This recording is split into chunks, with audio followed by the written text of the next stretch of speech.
सजातो अतिर्ज्यता पश्चात् भूमि माथो पुरा सर्वभूताः संभृतं प्रखदाज्यं पशुस्ताश्चक्रे वायव्यानारण्य ग्राम्याश्च जे तस्मात् यज्ञात् सर्वभूताः च सामानि रे छंदा तुमसी जजनी रे तस्मात् यजु तस्मात् प्रजायता तस्मात् स्वाजायन्त जे केचो भयादता गावो जजनी रे तस्मात् तस्मात् जाता अजा भया तं यज्ञं राहे प्रोक्षन् पुरुषन् जातमग्रतः तेन देवा अयजन्त साध्य दिखायश्च जे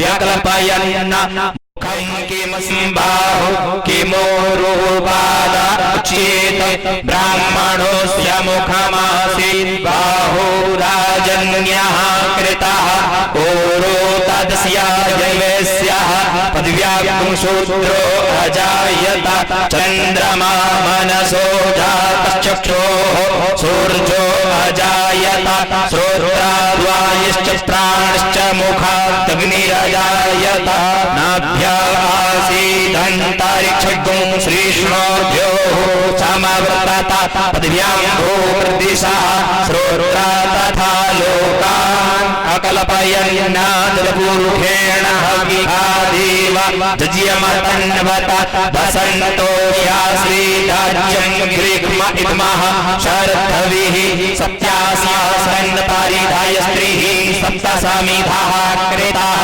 देवाजन्यन्वाना अघनन् पुरुखं पशुं जज्येन जज्यमय जन्त देवास्तादिधर्माणि प्रथमान्यासन्न तेहनाकं महिमानः सचन्त यत्र पूर्वे साध्याः सन्ति देवाः इदं विष्णुविचक्रमे त्रेधानि ददे पदं समोढमस्य फाग्भुं सुरे स्वाहा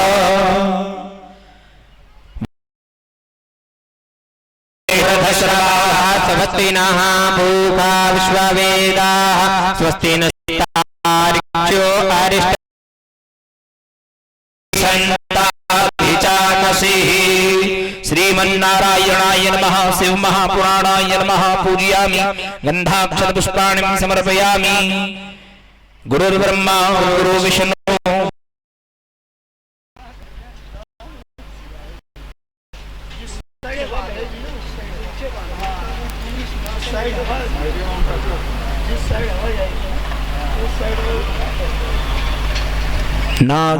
नागेन्द्रहाराय त्रिलोचनाय वशमांगरागाय महेश्वराय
हरिः ॐ नमस्ते रुद्रमण्यव उतोत इखवे नमः बाहुव्यामुत ते नमः जाते रुद्रशिवा तनूरघोरा पापकाशिनी तायानस्तन्नवासन्तमया गिरिसन्त विचाकशीः जामिकुं गिरिसन्तहस्ते विवर्ग्यस्तवे शिवाङ्गिर्त्रतां कुरुमाहि गुंसीः पुरुखं जगता शिवेन वचसा त्वा गिरिसाक्षाद्वधामसि यथा नः सर्वमिज्जगदायक्ष्मग्गु सुमना असता धियावोचादाधिवक्ता प्रथमो दैव्यो भिखका अहिंश्च सर्वाञ्जं भयन् सर्वाश्च तु धान्यो धराचिः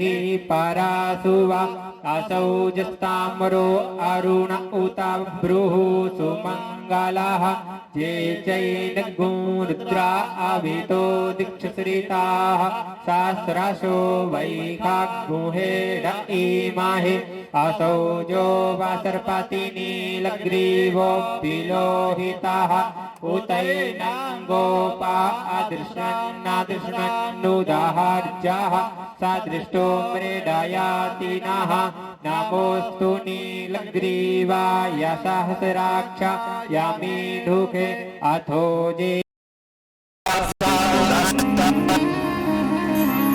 गुरु चरणामृत पान कर धर धरणी धर ध्यान निर्मल अति पावन सरोवर वेद करें यश गान तन मन धन अर्पण कियो तुम पर सब ब्रजराज भावे सोही करो हाथ तुम्हारे लाज हाथ तुम्हारे लाज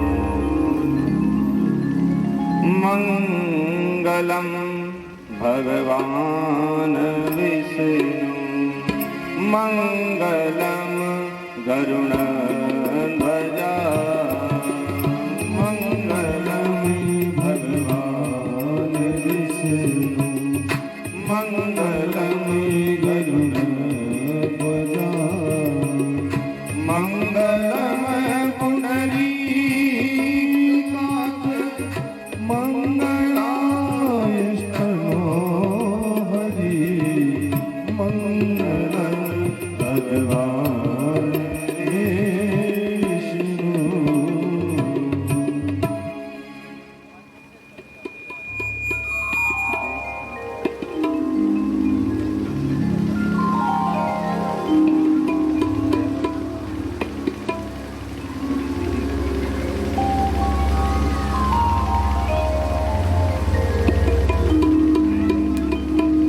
श्री राधे जय राधे जय जय श्री राधे राधे जय श्री राधे श्री राधे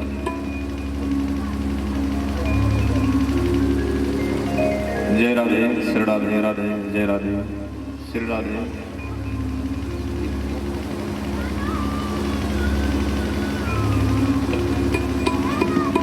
जय राधे श्री राधे राधे जय राधे श्री राधे राधे जय राधे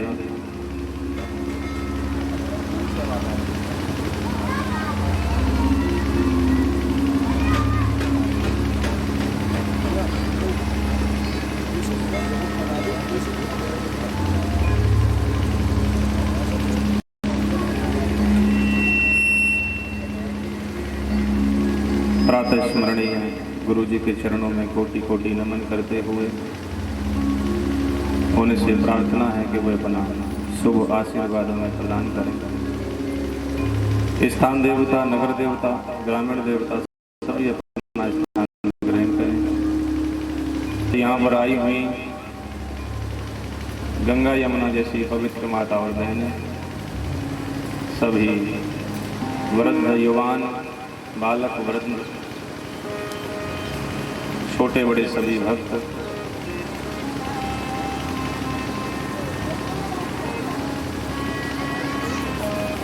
मंचासीन आचार्य संगीतज्ञ को इस व्यासपीठ की तरफ से जय श्री राधे, जय श्री राधे, जय जय श्री राधे। परम पावन पवित्र भगवान शिव का वांगमय स्वरूप श्री शिव महापुराण कथा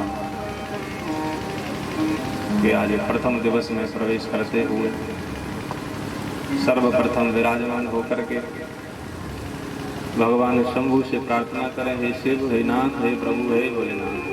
हाथ जोड़ करके उनसे प्रार्थना करिए, हे प्रभु। ये एक नियत समय के लिए मैं यहाँ पर आपकी कथा को सुनने के लिए विराजमान हो रहा हूँ। जो भी नियत समय 2 घंटे, 3 घंटे, 4 घंटे चलेगा, तो प्रभु इतने समय तक कोई भी संसार की विषय वासना, कोई भी भोग मुझे सताए नहीं महाराज।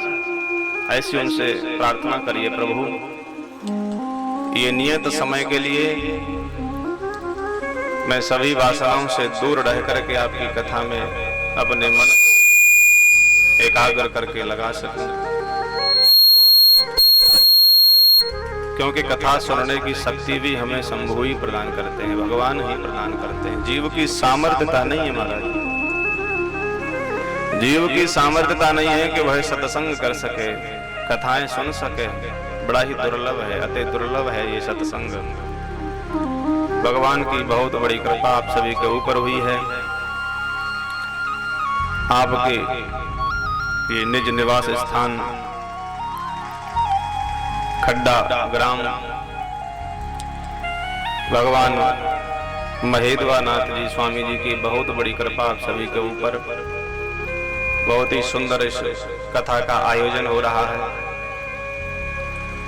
इसके जो हमारे यजमान है, मुख्य आयोजक चंद्रवान सिंह जी, श्रीमती बिट्टन सिंह, श्री इंद्रजीत सिंह, हिरण के सभी पुत्र पौत्र श्री अहिवर्ण सिंह, श्री महेंद्र सिंह जी, श्री कमलेश सिंह, श्री अरुण प्रताप सिंह, श्री मंगलेश्वर सिंह, श्री जयकरण सिंह,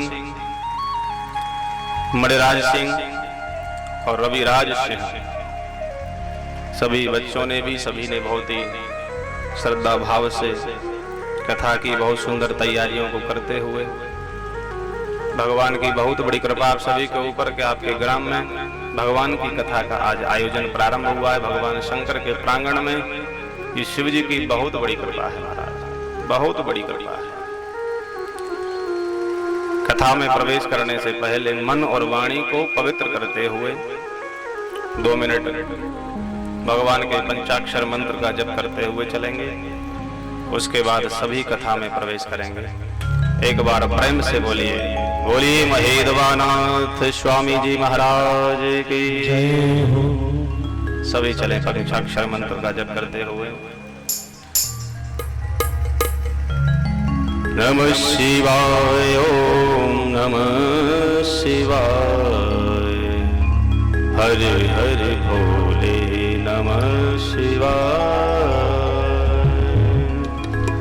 नमः शिवाय, ओम नमः शिवाय, हरे हरे भोले नमः शिवाय, नमः शिवाय, ओम नमः शिवाय, हरे हरे भोले नमः शिवाय, नमः शिवाय, ओम नमः शिवाय, हरे हरे भोले नमः शिवाय, नमः शिवाय, ओम नमः शिवाय, हरे हरे नमः शिवाय, नमः शिवाय, ओम नमः शिवाय,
की। बोलिए जगत जननी मां जगदम्बा की जय हो। बोलिए बांके बिहारी लाल की जय हो। बोलिए राधा रानी सरकार की जय हो। स्वामी हरिदास जी महाराज की जय हो। महेद्वानाथ महाराज की जय। जय जय श्री राधे। हर हर महादेव।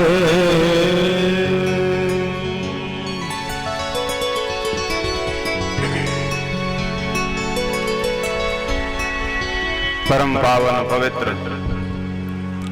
अखिल कोटि ब्रह्मांड नायक भक्त वत्सल भगवान शंभु की शरणागति को ग्रहण करते हुए, उनसे प्रार्थना करते हुए, विनम्र निवेदन करते हुए, उनकी शरणागति में हे नाथ, आपकी कृपा से मैं यहाँ तक आ तो गया हूं, लेकिन ये कृपा व्यर्थ नहीं जाए महाराज। मैं यहाँ आकर के आपकी कथा में ही रहूं, तन से और मन से। एकाग्र करिए मन को, चित्त को एकाग्र करिए संसार से। इस क्षण के लिए विरक्त हो जाइए महाराज, भूल जाइए सब कुछ। शंभु की शरणागति में विराजमान है। भगवान की बहुत बड़ी कृपा है, बहुत बड़ी कृपा महाराज। शंभु की कृपा होती है, जब भगवान की कृपा होती है, सदगुरुदेव भगवान का आशीर्वाद मिलता है, तब जाकर के जीव ऐसे आयोजन करा पाता है महाराज। जीव विचार बनाता, अनेक विचार बनाते हैं कि हम भी कराएं, हम भी ऐसा करें, हम भी वैसा करें, मैं भी ये करना चाहता हूं, मैं भी वो करना चाहता हूं, लेकिन बड़ा ही असंभव कार्य है। जब भगवान की कृपा हो तब जाकर के ऐसी सुंदर कथाओं के आयोजन हुआ करते हैं। जीव विचार मात्र बना सकता है, आप विचार बना सकते हो, लेकिन उसे अंजाम देना ये मेरे शंभु के हाथ में है, शिव के हाथ में है। बहुत ही सुंदर व्यवस्था करी हमारे यजमान ने आप सभी के लिए, इतनी सुंदर। और भगवान ने भी सुंदर मौसम को देखो कैसी पलट मारी है दोपहर के बाद में। ऐसा शीतल मौसम बनाने का प्रयास भगवान कर रहे हैं कि ये भक्त कथा को श्रवण करें तो इन्हें कोई परेशानी ना हो। ये शंभु की कृपा, जहां यह पोथी विराजमान हो जाए। शिव पुराण नहीं, इसे कहते हैं शिव महापुराण। ये जो ग्रंथ है इसे शिव पुराण नहीं कहते हैं, इसे कहते हैं ये शिव महापुराण। भगवान शिव के कोई भी कार्य है, सभी देवों को कहते हैं देव, लेकिन भगवान शिव को क्या कहते हैं? महादेव। भगवान की आरती महा आरती होती है। भगवान शंभु का प्रसाद महाप्रसाद होता है। और भगवान के जो भक्त हैं वह भक्त नहीं, वह महाभक्त होते हैं महाराज। तो आज आप महाभक्त बन गए हैं। कोटि जन्मों के पुण्यों का आज उदय हुआ है। ये न केन प्रकरेण, जीव जब अनेक जन्मों के पुण्यों का उदय हो, कोटि जन्मों के पुण्यों का उदय हो, तब जाकर के यह जीव कहीं कथा में पहुंच पाता है महाराज। आपके ऊपर बहुत बड़ी कृपा हुई है भगवान की। अपने को धन्यवाद देते हुए कृतार्थम कृतार्थम, मैं धन्य हूं, मैं धन्य हूं कि भगवान की इतनी बड़ी कृपा मेरे ऊपर हुई कि आज मैं कथा में बैठने के लिए यहाँ आया हूं, कथा सुन रहा हूं। हम दूसरों पर गौरव करते हैं ना, दूसरों पर तुमने ये कार्य बहुत अच्छा कर दिया, तुमने ये कार्य बहुत अच्छा किया, पीठ थपथपाते हैं उनकी, लेकिन आज अपनी पीठ थपथपाइए। मैं धन्य हूं, मैं कृतार्थ हो गया हूं आज भगवान की कथा में आकर के, क्योंकि परम आदरणीय वेद व्यास जी ने शिव महापुराण में लिखा है कि जो जीव भगवान की शिव कथा को सुनने के लिए आते हैं, भगवान शंभु के चरित्रों को श्रवण करने के लिए आते हैं, वह रुद्र के समान है। रुद्रा एवं संशय, इसमें कोई संशय नहीं है, वह सभी रुद्र के समान है महाराज। इसलिए आप अपने को साधारण मत मानिए, आप साधारण नहीं है, आप साधारण नहीं हो सकते हैं। भगवान की कृपा जिनके ऊपर होती है वही भगवान की कथा को सुनने के लिए जा सकते हैं। इसलिए जो ये ग्रंथ आपके सामने रखा है यह शिव महापुराण है। आज से 9 दिवस तक आप इस कथा का आनंद प्राप्त करेंगे, भगवान शंभु की कथाओं को श्रवण करेंगे।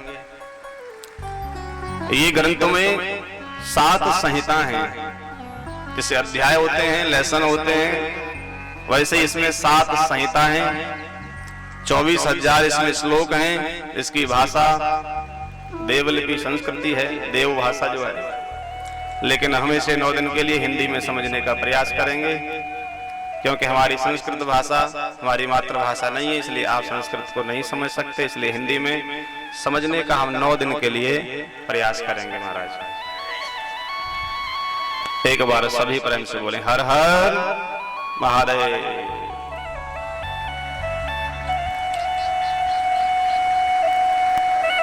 अपने को धन्य मानते हुए सर्वप्रथम जब जीव कथा में प्रवेश करते हैं, वेद व्यास जी परम आदरणीय वेद व्यास जी कथा में जब प्रवेश किया तो वंदना करिए महाराज। किसी भी ग्रंथ में जब हम जाएं, मंदिर में जाते हैं तो हाथ जोड़ते हैं, प्रार्थना करते हैं, निवेदन करते हैं, वंदना करते हैं, तो ग्रंथ की पहले वंदना की जाए, क्योंकि यह एक 9 दिवसीय अनुष्ठान है, एक अनुष्ठान है, यह एक व्रत है महाराज। यह वार्ता, यह कोई सांसारिक वार्ता नहीं है, यह वार्ता एक व्रत है, एक अनुष्ठान है, यह मनोरंजन नहीं, यह आंख का अंजन है महाराज। यह जीवन को बनाने वाला, जीवन बदल जाता है जीव का। जब जीव के ऊपर कृपा हो शंभु की, शिव की, तो उसके जीवन के विकार दूर हो जाते हैं। पहले दिवस आज आप कथा सुन रहे हैं, आज आपके मन की जो भावना है, मन के विचार हैं, वह अलग है, लेकिन 9 दिन बाद सुनने के बाद 9वें दिन आपकी भावना, आपका विचार, आपका व्यक्तित्व सब कुछ बदल जाएगा। ये कथा का प्रभाव होता है, ये आपके मानस पटल पर प्रभाव करती है, ये आपके शरीर पर प्रभाव करती है, ये आपके रोम रोम, एक जीव के शरीर में 3.5 करोड़ रोम होते हैं, ये आपके रोम रोम पर प्रभाव डालने वाली है। एक एक कण में आपके शरीर पर, मानस पटल पर, कथा में आकर के अगर आप सो भी गए, कोई बात नहीं, सो जाइए। इतनी अच्छी व्यवस्था करी है, कूलर लगे, कूलर के सामने बैठ करके हो सकता है कि आपको नींद आ जाए, सो जाएं आप, लेकिन सोने के बाद भी यह कथा आपके शरीर पर, ये जो शरीर के रोम हैं, इनके ऊपर यह कथा प्रभाव दिखाएगी महाराज। ये कथा का प्रभाव है, ये कथा हमारे मानस पटल पर प्रभाव डालती है। इसलिए अपने को सौभाग्यशाली जानिए, परम सौभाग्यशाली कि हमारे आज सौभाग्य जागृत हो गए, परम सौभाग्य जागृत हो गए।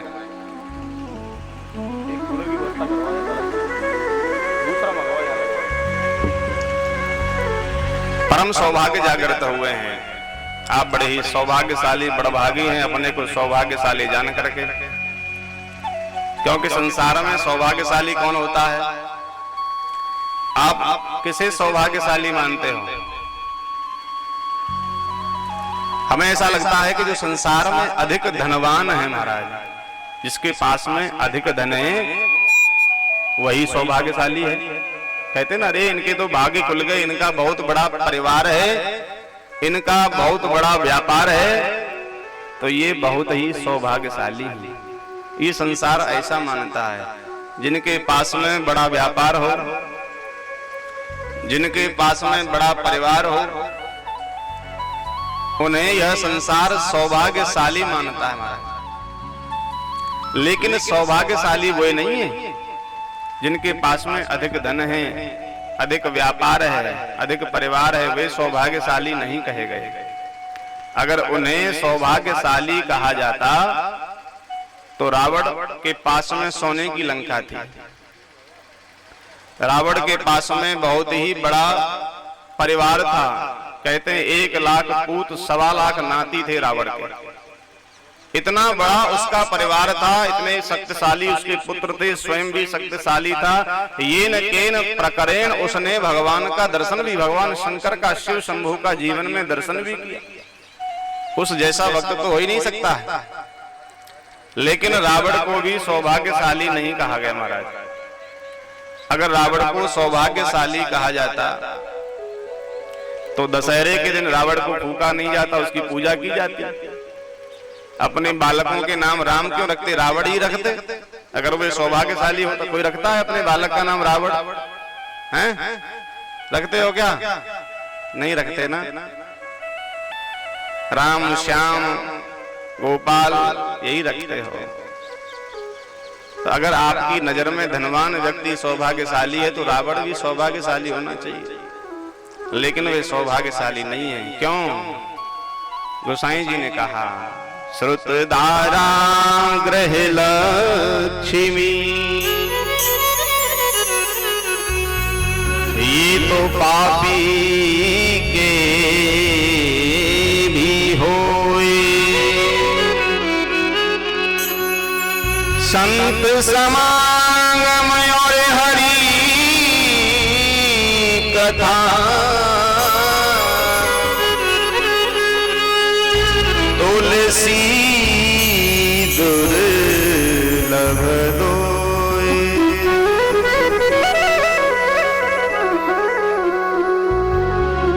सुत दारा ग्रह लक्ष्मी, सुंदर पुत्र और सुंदर घर की लक्ष्मी पत्नी, ये सभी अच्छा धन, व्यापार, परिवार सब कुछ मिल सकता है। नीच से नीच, पापी से पापी व्यक्ति भी इसे प्राप्त कर सकता है महाराज।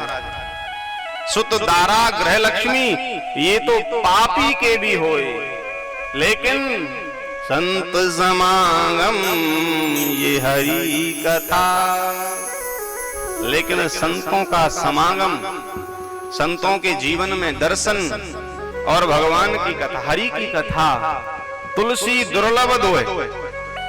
गोस्वामी जी कहकर के गए, उनका प्रसाद है ये कि ये संत समागम और ये हरि कथा, तुलसी दुर्लभ। ये जीवन में दो ही चीज दुर्लभ हैं जो आपको मिल रही है, ये कथा, संतों का समागम और भगवान की कथा आज आपको यहाँ श्रवण करने के लिए मिल रही है, तो अपने को धन्य मानिए, सौभाग्यशाली आप हुए कि नहीं? ऐसा गोसाई जी ने कहा तो आप परम सौभाग्यशाली हैं महाराज, बहुत ही बड़भागी हैं, बहुत ही बड़भागी। भाग्योदयेन बहुजन्म समर्जितेन सतसंगम चलवते पुरुषो यदावे। एक जन्म के नहीं, अनेक जन्मों के जब भाग्यों का उदय होता है तब जाकर के जीव को कथा में रुचि आती है। कथा क्यों सुननी चाहिए, कथा सुनने से क्या लाभ है, किसने कथा को सुन करके किसका कल्याण हो गया, इन बातों को जिसमें कहा जाए या सुना जाए, शुद्ध विवेचन किया जाए, वह होती है महात्म कथा। आज प्रथम दिवस शिव महापुराण की महात्म कथा को आप सभी श्रवण करेंगे। महात्म कथा आपको श्रवण कराई जाएगी। उससे पहले परम आदरणीय वेद व्यास जी ने भगवान शंभु को प्रणाम किया, हम भी प्रणाम करें। हमारे सनातन धर्म में 3 बार प्रणाम करने की पद्धति है। आजकल पुरुष देवता तो एक ही बार प्रणाम करते हैं, वो भी पैर छू लें तो बहुत बड़ी बात, घुटना छू के काम चला लेते हैं। लेकिन कोई कोई जो माताएं होती हैं, बुजुर्ग, कभी चरण छूते हुए देखी होंगी ना, तो कम से कम 3 बार छुएंगे। ये पद्धतियां लुप्त होती जा रही हैं संसार से महाराज। हमारी जो संस्कृति है उसका ह्रास होता जा रहा है, इसलिए 3 बार प्रणाम करने की पद्धति है किसी भी देवी देवता को। इसलिए प्रणाम करिए। भगवान शिव पुराण वेद व्यास जी ने जो प्रणाम किया, आप भी प्रणाम करें, हाथ जोड़िए और प्रणाम करिए। वंदे शिव पुराणम, वंदे शिव पुराणम हे।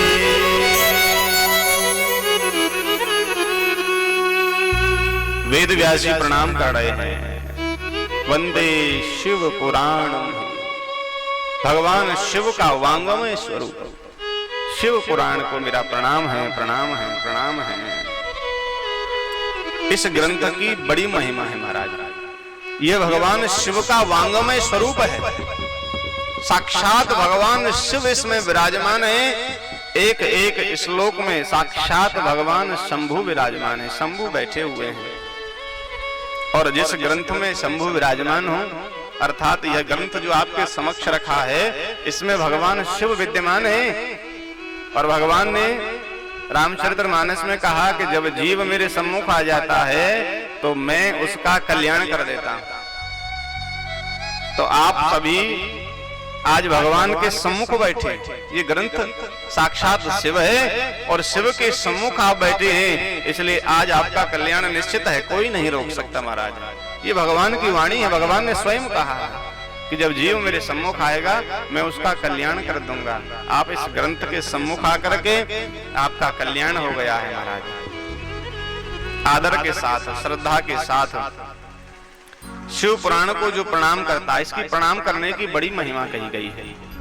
परम आदरणीय वेद व्यास जी ने कहा कि जो इस ग्रंथ को प्रणाम करते हैं, जिनके घर में अगर ये ग्रंथ है और यह ग्रंथ को वह रोज प्रणाम करें, इसके प्रणाम करने की बड़ी महिमा। प्रणाम करने से ही उस जीव के उस क्षण जितने भी जन्म जन्मांतर के पाप हैं वह एक ही क्षण में क्षीण हो जाते हैं महाराज, नष्ट हो जाते हैं। ये इस ग्रंथ की महिमा है।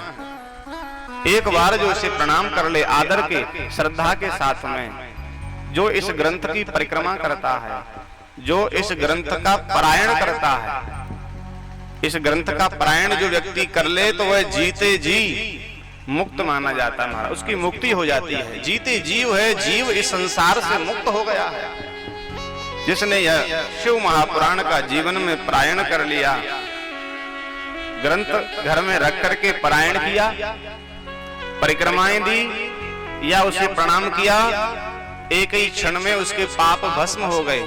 लेकिन वेद व्यास जी ने यहां तक लिखा है कि इस ग्रंथ को कोई भी जीव अगर दूर से भी प्रणाम कर ले, नमस्कार कर ले, कहीं दूर से, यहाँ कथा चल रही है और बहुत दूर से भी अगर कोई आवाज सुन करके वहीं से प्रणाम करे, नमस्कुर्यात दूरतः सर्वदेवार्चनम फलः, दूर से ही नमस्कार करने पर सर्वदेवार्चनम, जितने भी देवी देवता हैं उनके पूजन करने का, अर्चन करने का, वंदन करने का जो फल है वह इस ग्रंथ को प्रणाम करने से जीव को प्राप्त हो जाता है। इतनी सुंदर बात, इतनी सुंदर बात कही है महाराज। दूर से ही नमस्कुर्यात दूरतः, दूर से ही प्रणाम कर ले, सर्वदेवार्चनम फल, सभी देवी देवताओं का फल प्राप्त हो गया। और आप तो इसके सम्मुख विराजमान है, पास में विराजमान है, इसको वांगमय स्वरूप को श्रवण करने हैं, आपका कल्याण निश्चित है, कोई नहीं रोक सकता है। वेद व्यास जी कह रहे हैं जो इस कथा को सुनते हैं, कथा को सुनने से जो फल मिलता है उस फल का मैं बखान नहीं कर सकता। उस फल को बखान करने के लिए मेरे पास में कोई शब्द नहीं है। फलम वक्त न सकनो अपि, वह फलों से क्या मिलेगा ये शंभु ही निर्धारण करेंगे जो इस कथा को सुनता है महाराज। वेद व्यास जी ने कहा कि अगर गलती से भी, अनजाने में भी किसी जीव का पैर अगर भगवान की शिव की कथा के पांडाल में पड़ जाए, सिर्फ पैर पड़ने से ही उस जीव के जन्म कोट के पाप भस्म हो जाते हैं महाराज। बड़ी महिमा है इस कथा की, बहुत ही सुंदर परम आदरणीय वेद व्यास जी ने इसे गाया। इस ग्रंथ को हम भी इसको गाएं, श्रवण करें आदर के साथ, श्रद्धा के साथ, प्रसन्नता के साथ। भगवान का जब पूजन करें ना तो हमको प्रसन्न रहना चाहिए, प्रसन्न रहिए। और जो प्रसन्न है तो सदैव भगवान उसे प्रसन्न रहने का ही वरदान प्राप्त करा देते हैं। सदैव प्रसन्न रहना चाहिए जीव को। अनुकूलता में तो सभी प्रसन्न रह लेते हैं ना। मान लीजिए अनुकूलता है और अच्छा समय चल रहा है, भगवान की कृपा है, सब कुछ है, धन है, वैभव है, अच्छी नौकरी है, धन आ रहा है, वैभव है, सब कुछ, परिवार अच्छा है, तो प्रसन्न जीव रहेगा, ये स्वाभाविक बात है महाराज। लेकिन प्रतिकूलता में, परिस्थितियों में, परेशानियों में जो प्रसन्न रहे उसे प्रसन्न रहना कहते हैं। परेशानियों में भी जो प्रसन्न रहे, सदैव प्रसन्न मुद्रा आपके मुख पर रहे, हासम हरेर वन खलिता लोक तीव्रम शोकाश्रु सागर विशेषण मृत्युदारम। भगवान की सर्वोपरि भक्ति है सदैव प्रसन्न रहना। सदैव प्रसन्न रहिए, ये भगवान की सर्वोपरि भक्ति है। कोई खर्चा नहीं, कोई खर्चा नहीं करना है, सिर्फ प्रसन्न रहना है, प्रसन्न मुद्रा। प्रसन्न रहने से जीवन बदल जाता है महाराज। कितना भी सुंदर व्यक्ति हो, बहुत सुंदर हो, बहुत सुंदर वस्त्र पहने हो, सुंदर आभूषण धारण किए हो और मुंह बना करके बैठा हो, हैं? अच्छा लगेगा क्या? नहीं लगता ना। और कितना भी कुरूप हो, कितना भी कुरूप हो, सुंदर वस्त्र भी ना हो, फटे पुराने वस्त्र पहना हो, कोई आभूषण नहीं और प्रसन्न बैठा हो, मुख पर प्रसन्नता हो, तो कितना अच्छा लगता है, कितना सुंदर लगता है। जब कुरूप व्यक्ति भी प्रसन्नता से सुंदर लगता है तो प्रसन्न रहने से जीवन बदल सकता है। आजकल तो बड़ी व्यवस्थाएं हो गई हैं। पहले फोटो खिंचाने के लिए बड़ी दूर जाना पड़ता था, जाते थे कि नहीं? कोई त्योहार आया या कोई फंक्शन हुआ, प्रोग्राम है, तो फोटो वाले की दुकान पे जाते थे, बाजार में। फोटो वाला कहता था मुस्कुराइए, स्माइल प्लीज, कहता था नहीं? तो आप मुस्कुराते थे, फोटो खींचता था। और जब भी आप उस फोटो को देखते होंगे, कितना सुंदर फोटो, देखो कितना अच्छा लग रहा है। एक मुस्कुराहट से जब फोटो अच्छी आ सकती है तो प्रसन्न रहने से जीवन तो धन्य बन जाएगा महाराज, जीवन आनंदमय हो जाएगा, आनंदमय बन जाएगा। इसलिए सदैव प्रसन्न रहने का प्रयास कीजिए, हमें सदैव प्रसन्न रहना है। वेद व्यास जी कह रहे हैं, वंदे शिव पुराणम ही सर्वदा हम प्रसन्न धी। वेद व्यास जी भी कह रहे हैं कि मैं अपनी प्रसन्न धी माने बुद्धि, प्रसन्न बुद्धि से, अपने प्रसन्न चित्त से, हे शंभु मैं आपकी कथा की प्रार्थना कर रहा हूँ, आपकी कथा का वंदन कर रहा हूँ। प्रसन्न चित्त से, प्रसन्न मन से, प्रसन्न विचार से जीव भगवान की शरणागति ग्रहण करे। एक और बात, हंसना और प्रसन्न रहना, ये दोनों बात अलग अलग है। हम ये न सोचें कि कोई व्यक्ति हंस रहा है तो वह प्रसन्न है, क्योंकि हंसना गलत भी हो सकता है। कभी गलत बात पर भी हम हंस सकते हैं, तो हमारा जो हंसना है वह कभी न कभी गलत भी हो सकता है, लेकिन जो प्रसन्नता है वह कभी गलत नहीं हो सकती है।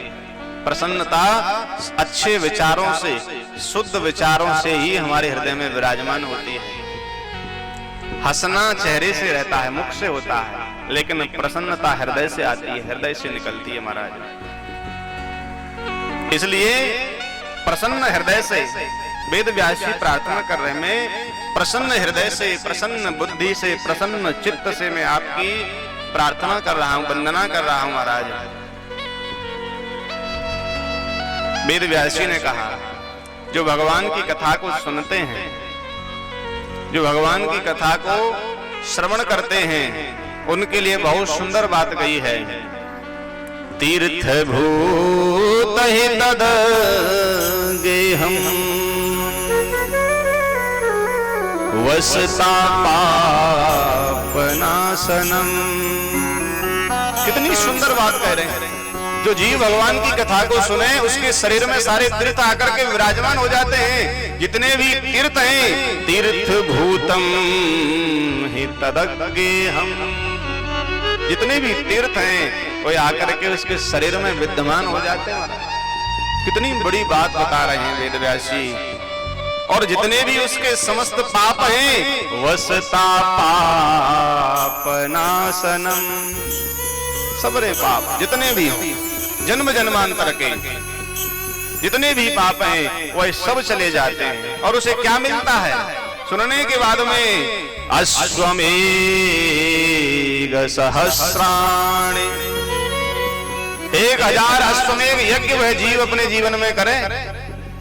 उतना कथा सुनने से, एक बार पैर धरने से ही 1000 अश्वमेघ यज्ञ, अश्वमेघ सहस्राणि वाजपेय शतानि च।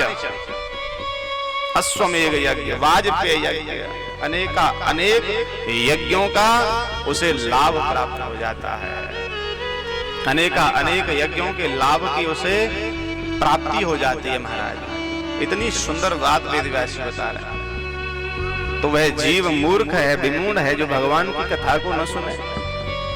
जन्म जन्मांतर के पाप जब भस्म होने वाले हैं, फिर भी अगर हम उस कथा को ना सुने तो हम मूर्ख हैं महाराज, विमूढ़ हैं। इसलिए भगवान की कथा को हमें सुनना चाहिए। शंभू की, शिव की कथा को सुनना चाहिए। ये आपके जीवन में प्रभाव करेगी। जहां भगवान की कथा हो वहां सभी तीर्थ आकर के विराजमान होते हैं, सभी नदियां वहां पर आकर के विराजमान हो जाती हैं। इस जीव को कथा सुनने से चतुर्विध पुरुषार्थ, धर्म अर्थ काम मोक्ष स्वयं ही सिद्ध हो जाते हैं महाराज। ये जीव धर्म की, अर्थ की, काम की, मोक्ष की प्राप्ति के लिए कितने प्रयत्न, कितने प्रयास कर रहा है, लेकिन ये कथा से कितनी सरलता से ये कथा सुनी, और कथा सुनने से ही उस जीव को धर्म अर्थ काम मोक्ष है। लेकिन आजकल जीव की बुद्धि ना विकृत हो गई है महाराज। आजकल सबने धर्म को और मोक्ष को त्याग दिया। अब समय काम और अर्थ चाहिए। सब धन के चक्कर में धन कमाइए और काम चाहिए। बस विषय वासनाओं में डूबना, धन को कमाना, यही जीवों की वृत्ति रह गई है। धर्म का कोई अनुसरण नहीं कर रहा है, धर्म पर चलना नहीं सीख रहे हैं। मोक्ष की तो कोई चिंता ही नहीं है कि मोक्ष हमें मिलना है कि नहीं मिलना है। राधे राधे।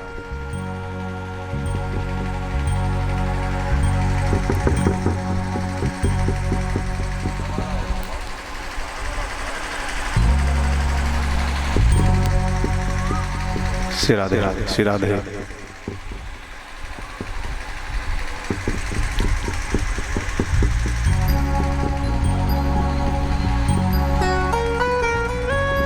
श्री राधे राधे। प्रेम से बोलिए एक बार हर हर, जोरों से बोलिए, ऐसे नहीं। मुझे पता है कि आज आप थक गए हो, आवाज नहीं निकल रही है, हैं? भोजन करके आए कि नहीं करके आए? ज्यादा तो नहीं कर आए। दो ही स्थिति में आवाज नहीं निकलती है, या तो व्यक्ति भोजन ज्यादा कर ले या ना करे। और मेहनत तो बराबर करी सभी ने। आज कलश यात्रा में बहुत सुंदर भाव आप सभी का, बहुत अच्छा मुझे आज लगा देख करके। हमारी माताएं, हमारे पुरुष देवता, इतनी कड़ी धूप, ऐसी धूप में फिर भी सभी लोगों ने पूरे सहयोग से पूरी परिक्रमा करी। बहुत अच्छा, बहुत अच्छा, बहुत सुंदर आपने जो है अपना पुरुषार्थ दिखाया भगवान के कार्य के लिए। प्रणाम है आप सभी को मेरा, ऐसे श्रोताओं के लिए, और प्रणाम है आपके माता पिता के लिए। ऐसी संतान को जन्म दिया है महाराज, ऐसे माता पिता को भी प्रणाम, जो भगवान के कार्य के लिए पीछे नहीं हटते, चाहे कुछ भी हो जाए, हटेंगे नहीं। बहुत अच्छा, प्रेम से बोले एक बार हर हर, जोर से बोलिए। जो अंदर मंदिर में बैठे ना आपके महादेव महेद्वानाथ जी, उनको पता लगे कि कथा शुरू हो गई है, शिव प्रांगण में कथा चल रही है, भक्त विराजमान है। ऐसे धीरे धीरे बोलोगे तो कैसे काम चलेगा? अभी तो 9 दिन तक सफर करना है। आप बोलोगे तभी तो मुझे एनर्जी मिलेगी, आप नहीं बोलोगे तो एनर्जी नहीं आएगी, तो कथा भी अच्छी नहीं हो पाएगी। इसलिए जोर से एक बार हर हर।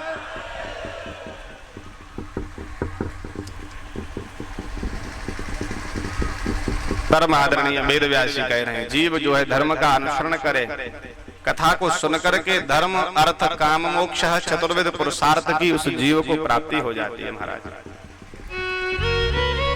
ये जीव कथा सुनने से जो फल मिले, उससे जितने भी जन्म जन्मांतर के पाप वह भस्म हो जाते हैं, ऐसा ये कथा कहती है। अब कोई ये कहे कि हम तो पाप करते नहीं महाराज, हमने तो जीवन में कोई पाप ही नहीं किया, तो हमारा क्या भस्म होगा? तो ये हमारा सोचना बहुत ही गलत है। क्योंकि जैसे हम जगते हैं ना, जमीन पर हम पैर रखते ही हमारे द्वारा कोई न कोई पाप होना शुरू हो जाता है। जमीन पर हम चलते हैं, छोटे छोटे कीट, छोटे छोटे जीवाणु हमारे पैरों से दब के मर जाते हैं। जब हम खाते हैं, एक एक अन्न का दाना भी, अन्न भी जीवन है, एक एक अन्न का कण एक जीवन के समान है। हम भी उसको खा रहे हैं, पाप कमा रहे हैं। श्वास के द्वारा बहुत सारे जीव जंतु, बहुत सारे छोटे छोटे सूक्ष्म जीव मर जाते हैं। ये जितने भी पाप हैं, इन पापों से यह कथा इस जीव को मुक्त कर देती है महाराज, दूर कर देती है। ऐसी सुंदर भगवान की यह कथा है। भगवान शिव की कथा में जो जीव श्रवण करने के लिए जा नहीं पा रहे, मान लीजिए नहीं आ पाए, नहीं सुन पाए, कोई शिव कथा सुन करके जा रहा हो, अगर उसका भी वह दर्शन कर ले रास्ते में, तो वेद व्यास जी ने कहा कि उसके भी जन्म जन्मांतर के पाप वहीं भस्म हो जाते हैं, उस जीव का दर्शन मात्र से ही। कितनी सुंदर बात वेद व्यास जी ने बताई कि जीव ये न केन प्रकरण कथा पांडाल तक नहीं पहुंच पाया, तो कोई कथा सुन करके आ रहा हो, अगर उसका भी आपने दर्शन कर लिया है तो आपका जीवन धन्य बन गया है। ये मान लीजिए महाराज, जीवन धन्य हो गया। लेकिन अब ऐसा नहीं करना कि कल से इस कथा सुनने नहीं आओ, जो जाएं उन्हीं के दर्शन घर पे बैठ करके कर लो, हैं? वेद व्यास जी ने बताया आपकी परिस्थिति है कि आप नहीं जा पा रहे। यहाँ तो बड़े सौभाग्य से कथा हो रही है, तो प्रांगण में आकर के कथा सुनने का आनंद ही अलग है?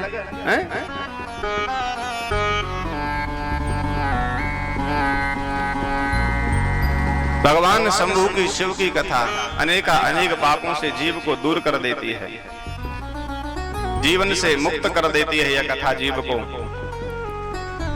जितने भी जीव के जीवन में त्रिविध पाप हैं, दैहिक दैविक भौतिक, जितने भी उसके जीवन में कष्ट हैं, उन कष्टों का निवारण ये कथा कर देती है महाराज।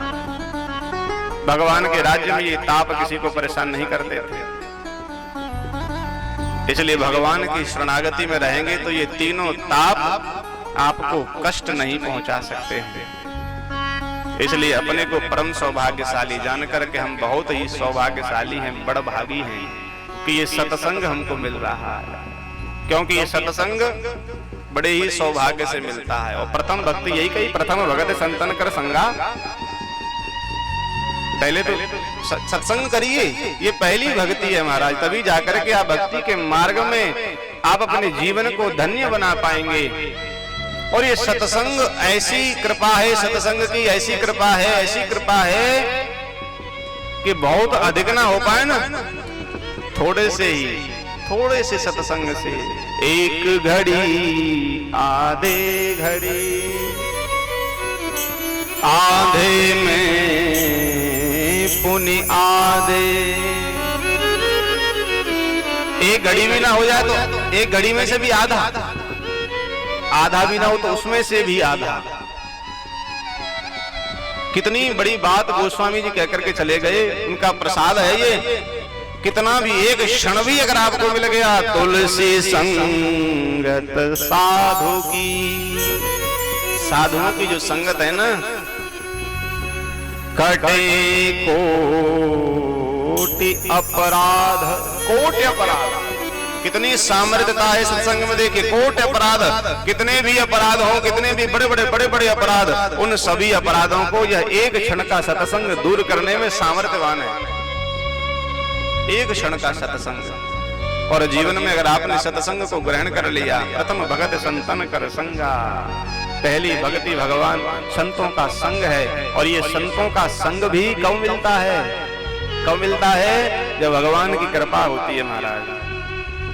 अब मोहि भाव भरोसे हनुमंता, अब मोहि भाव भरोसे हनुमंता, अब मोहि भाव भरोसे हनुमंता, बिनु हरि कृपा मिलहि नहीं संता, बिनु हरि कृपा मिले नहीं संता, बिनु हरि कृपा मिलहि नहीं संता।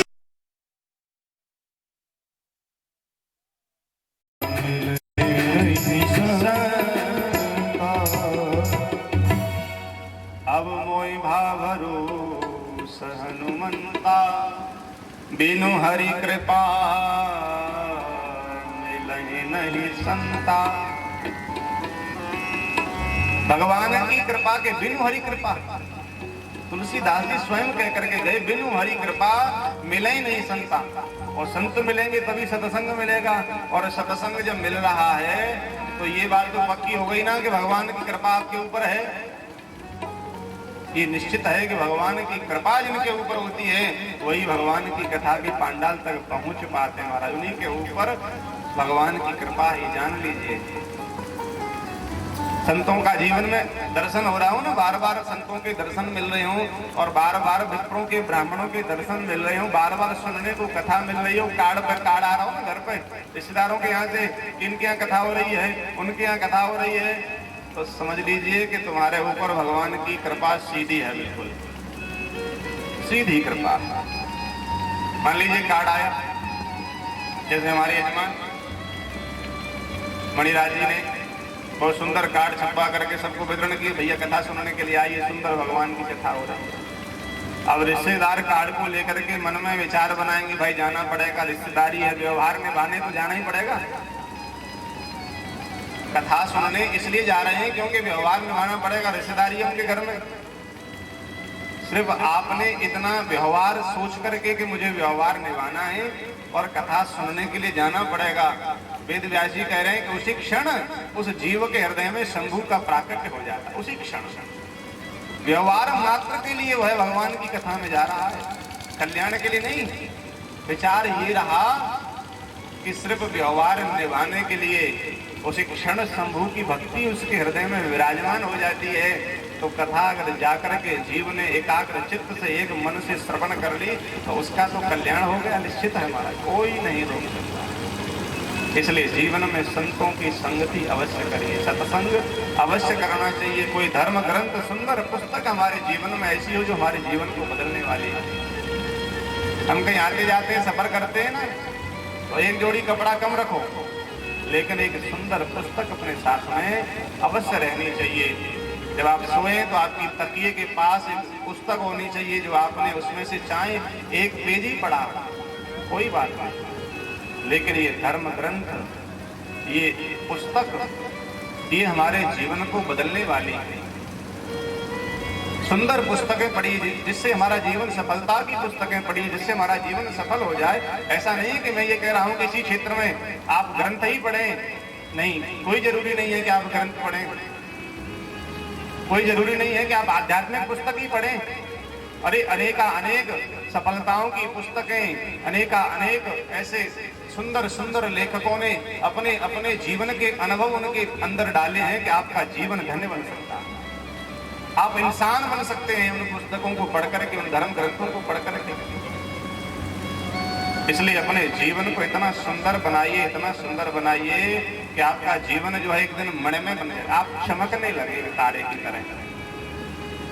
अपने जीवन का जो हमारा जीवन है ना, उसका ऐसा टाइम मैनेजमेंट हमको करना चाहिए कि एक भी क्षण हमारा बेकार नहीं जाए, एक भी क्षण हम ऐसे ही बेकार अपनी नहीं गवा देना।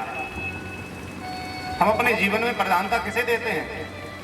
हम प्रधानता दे रहे हैं धन को, वैभव को, वस्त्रों को, खान पान को, रहन सहन को, लेकिन हमें ये प्रधानता नहीं देनी चाहिए। प्रधानता हमें देनी चाहिए सुंदर पुस्तकों की, सुंदर धर्म ग्रंथों की, सत्संग की, भगवान की कथाओं की हमारे जीवन में प्रधानता होनी चाहिए महाराज। लेकिन हमने अपने जीवन को बेकार की इन व्याधियों में फंसा करके अपने जीवन को व्यर्थ कर लिया। संसार में जो अच्छे होते ना, उच्च लेवल पर जो व्यक्ति पहुंच गए, उन्होंने अपने जीवन को संवारा। 24 घंटे में से 18 घंटे उन्होंने काम किया, मात्र 6 घंटे सोए। 18 घंटे काम करने के बाद में वह जाकर के आज चमक रहे हैं, लेकिन हम अपने जीवन को, अपने समय को व्यर्थ करवा रहे हैं। हर व्यक्ति के पास में 24 घंटे हैं, लेकिन उन 24 घंटे में आप अपने उन 24 घंटों का प्रयोग कैसे करते हो, ये आपके ऊपर है महाराज। आप कितना समय नहाने को, कितना समय खाने को, कितना समय तैयार होने को, कितना समय वांछन में दे रहे हो, पढ़ने लिखने में दे रहे हो, अपने कार्य में दे रहे हो, ये आपके ऊपर है कि आप अपना कितना कितना समय सब चीजों के लिए आपने बांट रखा है। समय का सदुपयोग कीजिए महाराज। जो समय है इसका सदुपयोग करिए। जो समय का सदुपयोग करते हैं ना, सुबह जगते ही ब्रश करते हुए भी वो कोई ना कोई सुंदर बात मोबाइल पर टीवी के द्वारा सुन रहे होते हैं, अपने जीवन को व्यर्थ नहीं गवाते। कई माता बहनों को मैंने देखा रसोई बनाते हुए, रसोई बनाएंगी ना, भोजन बनाएंगी, कथा लगा देंगी मोबाइल में, कथा चलती रहेगी, सत्संग चलता रहेगा, सुनती रहेंगी और भोजन बनता रहेगा। ये होता है टाइम मैनेजमेंट। अपने समय का सदुपयोग कीजिए, समय को व्यर्थ मत गवाइए। ये समय बड़ा ही बलवान है महाराज। इस संसार में धन कीमती नहीं है, इस संसार में समय कीमती है। धन को कीमती मत मानिए, ये समय कीमती है। ये समय निकल गया तो फिर आपके हाथ में कुछ भी नहीं बचेगा, कुछ भी नहीं बचेगा। और इसी कीमती समय में से आप अपना 3 घंटे 4 घंटे या नित्य प्रति आप देंगे कथा में, तो ये कीमती समय आप यहाँ दे रहे हैं, इसलिए आप वंदनीय हैं महाराज, आप पूजनीय हो जाते हैं। इसलिए आप रुद्रा एवं न संशय, वेद व्यास जी ने इसीलिए कहा कि जो भगवान की कथा को सुनने के लिए आते हैं वह रुद्र के समान है। इसमें कोई संशय नहीं, उन्हें रुद्र मानना चाहिए। पूरे परिवार का आपके ऊपर बोझ है, गृहस्थी हैं सभी, खेती बाड़ी भी करते हैं, परिवार भी चलाते हैं, माता बहनें भोजन का कार्य देखती हैं, पुरुष देवता खेती का कार्य, नौकरी का कार्य देखते हैं, लेकिन इतने भार बोझों को भी देखते हुए आप अपना कीमती समय यहाँ कथा में दे रहे हैं, तो इसलिए आप वंदनीय हैं, आपको प्रणाम है मेरा, आपके माता पिता को प्रणाम है। इसलिए 9 दिन तक मैं आप सभी की सप्त पुष्पों के द्वारा आपकी पूजा करता रहूंगा, सप्त पुष्पों के द्वारा मैं आपका अभिषेक करता रहूंगा, क्योंकि श्रोता साधारण नहीं होता। श्रोता को कभी साधारण नहीं समझना चाहिए। जिनके ऊपर भगवान की कृपा है वही श्रोता कह गए थे। भगवान के समान ही हैं, रुद्र के समान हो गए, भगवान शंभू के समान हो गए। श्रोता कभी भी साधारण नहीं होता महाराज। इसलिए आप साधारण नहीं है, आप भगवान की कृपा के पात्र हैं। इसलिए अपने समय को सदुपयोग कीजिए, अपने जीवन को सही कार्यों में लगाइए, सुंदर कार्यों में लगाइए, जीवन को व्यर्थ नहीं। सत्संग करिए, जितना हो सके भगवान की कथा सुनिए, सुंदर पुस्तकें पढ़िए, जिससे आपका जीवन जो है धन्य बन जाए। और ये आप जो ग्रंथ सुन रहे हैं शिव महापुराण, व्यास जी ने बहुत सुंदर बात कही इसके लिए।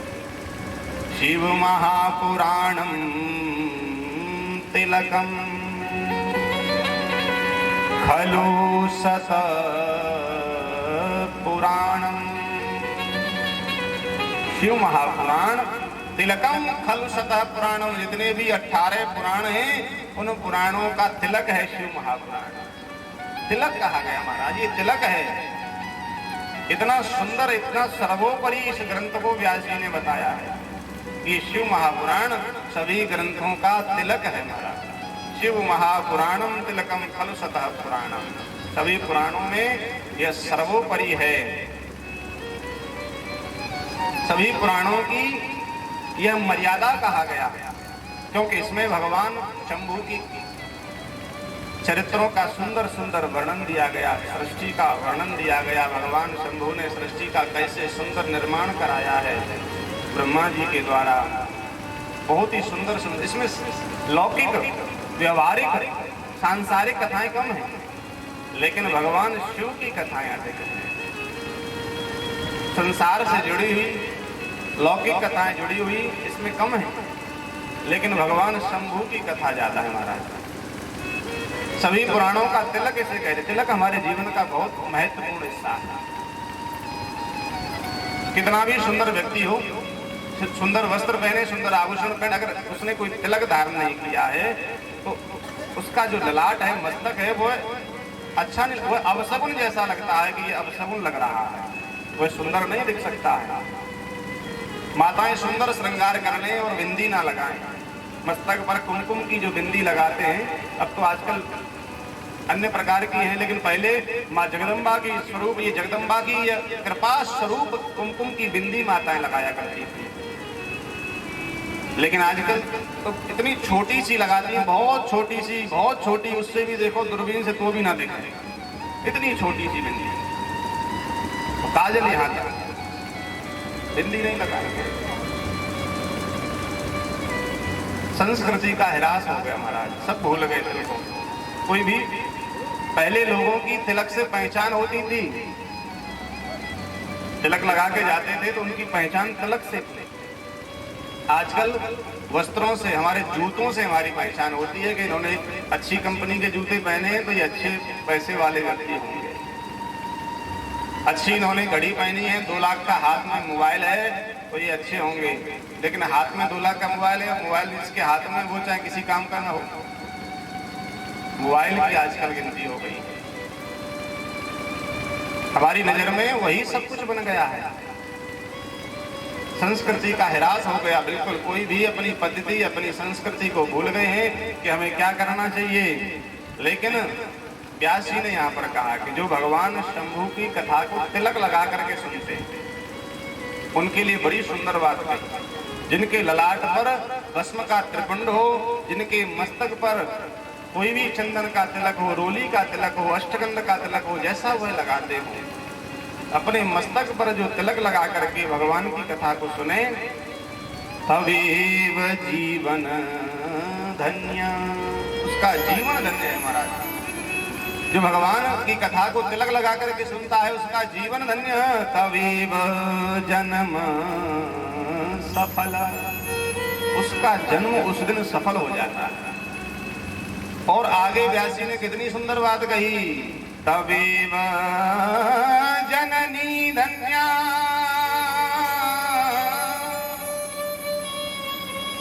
उस व्यक्ति की, उस जीव की जननी धन्य है, उसकी माँ धन्य है, जिसने उसे जना है उसकी माँ धन्य है। तवेव जनको धन्या, उसका जनक, उसका पिता भी धन्य है जो जीव तिलक लगा करके भगवान की कथा को सुने। तवेव कुलमृत्र कष्टकम सत्यम सत्यम न संशय, सत्य कहता हूँ, सत्य कहता हूँ, ऐसा वेद व्यास जी ने कहा। मैं सत्य कह रहा हूँ महाराज, सत्य कह रहा हूँ। जो भगवान की कथा को तिलक लगा करके सुनते हैं उनका जीवन धन्य है, उनका जीवन सफल है, उनकी जननी धन्य है, उनका जनको पिता धन्य है, उनका कुल परिवार सब धन्य हो जाता है। इसलिए कहीं भी जाएं, घर से हम निकलें, घर से पहला कदम जब रखें जब हमारे मस्तक पर तिलक हो, तिलक लगा करके ही हमें घर से बाहर जाना चाहिए। तिलक लगा करके प्रातः काल जब पूजा करें ना तो तब तो अवश्य ही तिलक लगाएं। किसी को ऑफिस जाना रहता है, वहाँ बोले तिलक वहाँ नहीं लगा के जा सकते, कोई बात नहीं है, तो आप कम से कम जब पूजा करते हैं उस समय आपके मस्तक पर तिलक होना चाहिए। पूजा करते समय तो तिलक आवश्यक है, उस समय तिलक अवश्य धारण करें महाराज। व्यास जी कह रहे हैं तिलक लगा करके जो कथा सुने, ये श्रवणन्ते मुनिशेभ्यं पुराणम शास्त्रमुत्तम, जो तिलक लगा करके भगवान की कथा को सुने, ते मनुष्यान मंतव्या रुद्रा एवं संशय, वह मनुष्य साक्षात शंभु के शिव के समान माना गया है।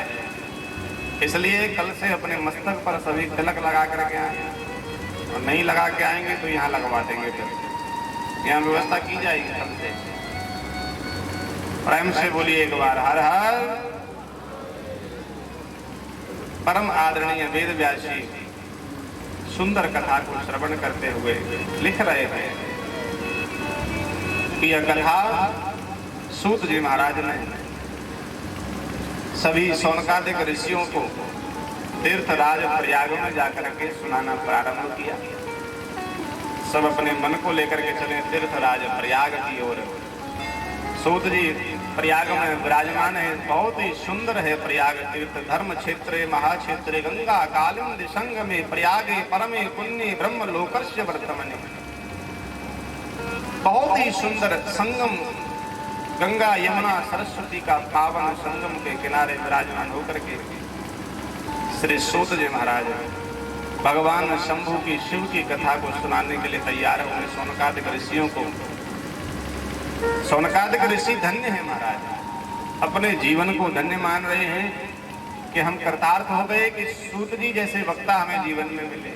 सोनकादिक ऋषियों का जो जीवन है ना, वह कथा ही है, उसे कथा ही मान लीजिए, वह उनका जीवन ही कथा है महाराज। एक कथा पूरी होती है कि दूसरी कथा प्रारंभ कर देते हैं, और दूसरी कथा प्रारंभ हो तब तक तीसरी कथा प्रारंभ कर देते हैं। उनका जीवन ही कथा है। हमें तो कथा सुनाइए, जितना हो सके उतना कथा सुनाते रहिए, क्योंकि संसार में समय का कोई पता नहीं, कब चले जाए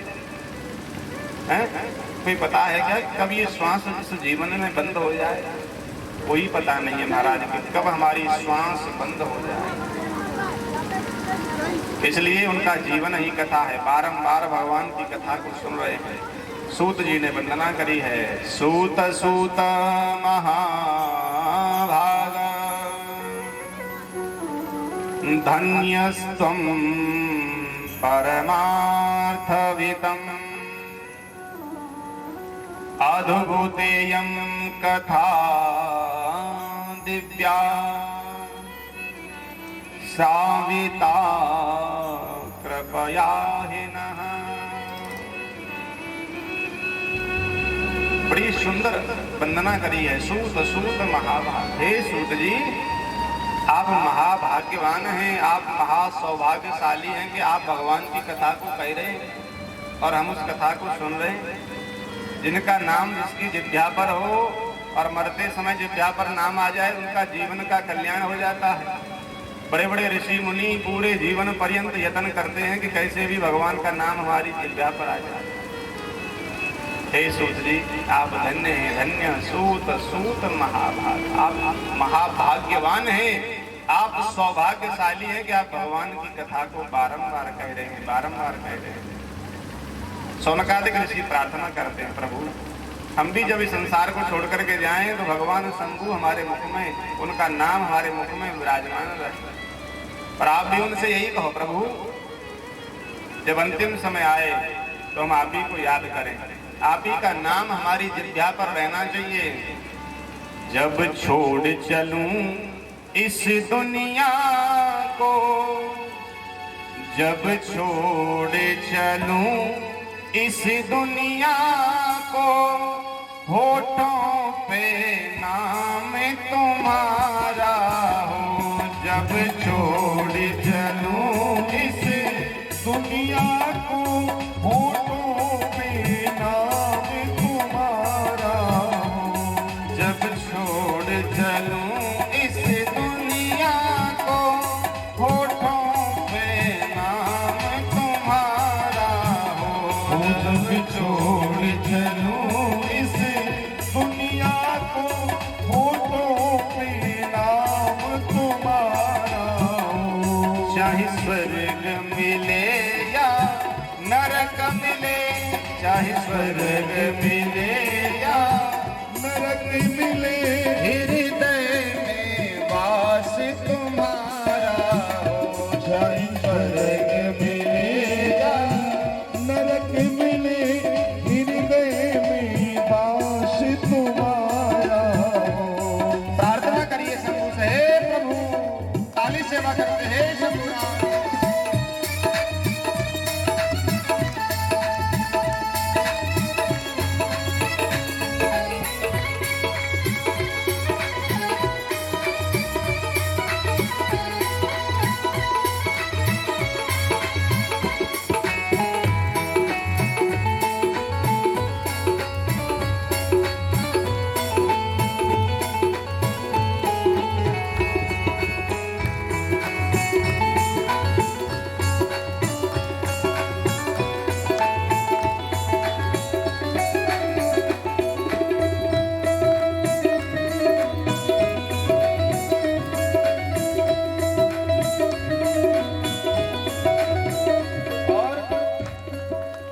भगवान की सत्संग चल रहा हो और जो ताली बजाते हैं जो ताली बजाते हैं उनके पाप उनके शरीर से निकल जाते हैं, और जो नहीं बजाते वह पाप निकल करके उनके शरीर में प्रवेश कर जाते हैं, जो नहीं बजा रहे होते। इसलिए ताली बजाते रहो और पापों को ट्रांसफर करते रहो। दोनों हाथ ऊपर करके हे शंभो।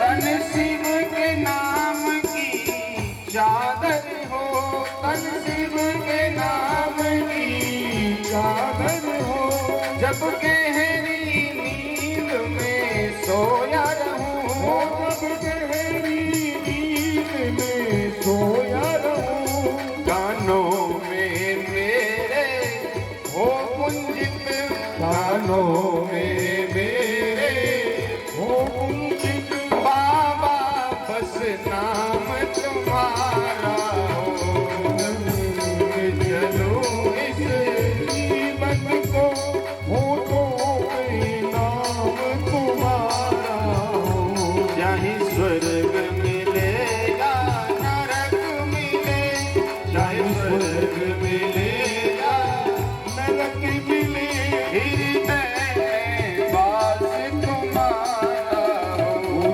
चाहे स्वर्ग मिले चाहे नरक मिले, होठों में वास तुम्हारा हो। सभी चलेंगे शंभू के पेड़ आगे तक, मेघ बड़ी वाली सेवा करते हुए शंभुनाथ।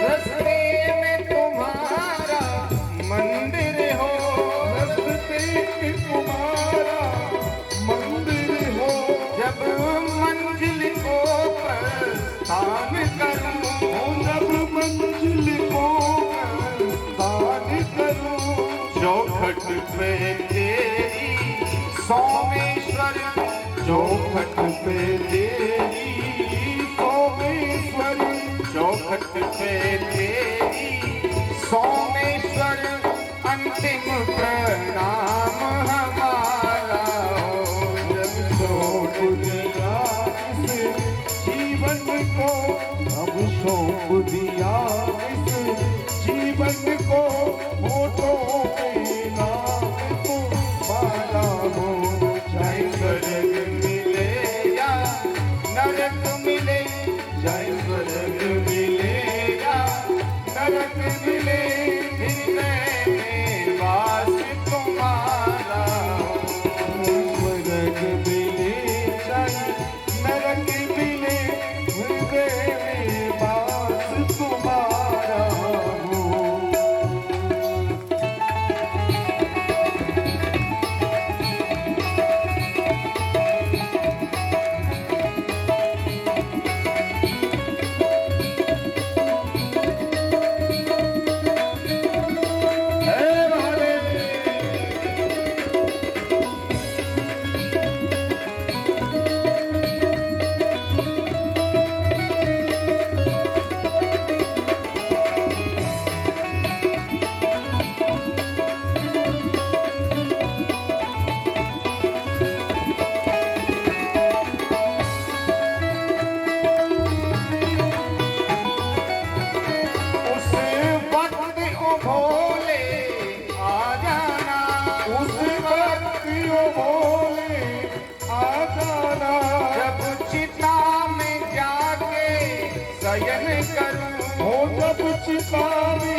शयन करूं, मेरे मुख में तुलसी दल देना, मेरे मुख में तुलसी दल देना, इतना बस काम तुम्हारा हो, छोड़ चलूं इस दुनिया को, जब छोड़ चलूं इस दुनिया को, होठों में नाम तुम्हारा हो। चाहे स्वर्ग मिले या नरक मिले, चाहे स्वर्ग मिले या नरक मिले, हृदय में वास तुम्हारा हो। चाहे स्वर्ग मिले या नरक मिले, हृदय में वास तुम्हारा हो। चाहे स्वर्ग मिले या नरक मिले, हृदय में वास तुम्हारा हो। चाहे स्वर्ग मिले या नरक मिले, हृदय में वास तुम्हारा हो। चाहे स्वर्ग मिले या नरक मिले, हृदय में वास तुम्हारा हो। जब छोड़ चलूं इस दुनिया को,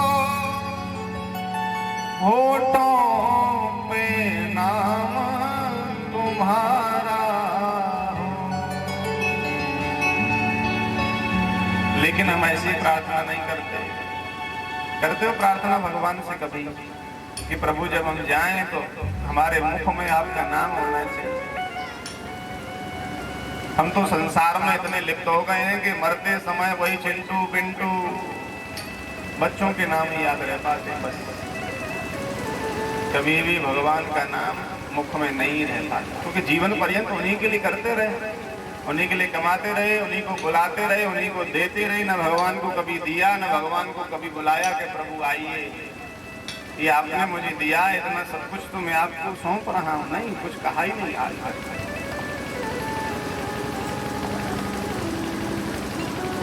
इसलिए सोनकादिक ऋषि सूत जी से कह रहे हैं, सूत सूत महाभाग, आप बहुत ही महाभाग्यवान हैं। आप भगवान की कथा को कहते हैं, कथा को गाते हैं, इसलिए आप बहुत ही महाभाग्यवान हैं महाराज। सूत जी ने कहा, सुनो ऋषियों, प्रयाग तीर्थ में विराजमान होकर के श्री सूत जी कह रहे हैं, धन्या धन्या संभोस्तवम धन्यो धन्य एव च। भगवान की कथा को सुनने वाला धन्य है, भगवान की कथा को कहने वाला धन्य है। यदा कर्णेन मात्रेण शिवलोक ब्रजेन्नरः, जो भगवान की कथा को सुने या भगवान की कथा को कहे, उसे भगवान शिव का लोक का वह अधिकारी बन जाता है महाराज। इसलिए आप महाभाग्यवान, बहुत सौभाग्यशाली, भगवान की कथा को सुन रहे। शिवलोक ब्रजेन्नरः, शिवलोक का वह जीव अधिकारी माना जाता है। कोई भी सुने, गरीब अमीर धनवान धनपति, नीच ऊंच जात पात का कोई भेद नहीं है। शिव के यहाँ पर कोई भेद नहीं है, कोई भी, सब स्वीकार है भगवान शंभु को, सब स्वीकार है। जात पात पूछे नहीं कोई, हरि को भजे सो हरि को कोई। वह भगवान के भक्त वहाँ सब समान है महाराज।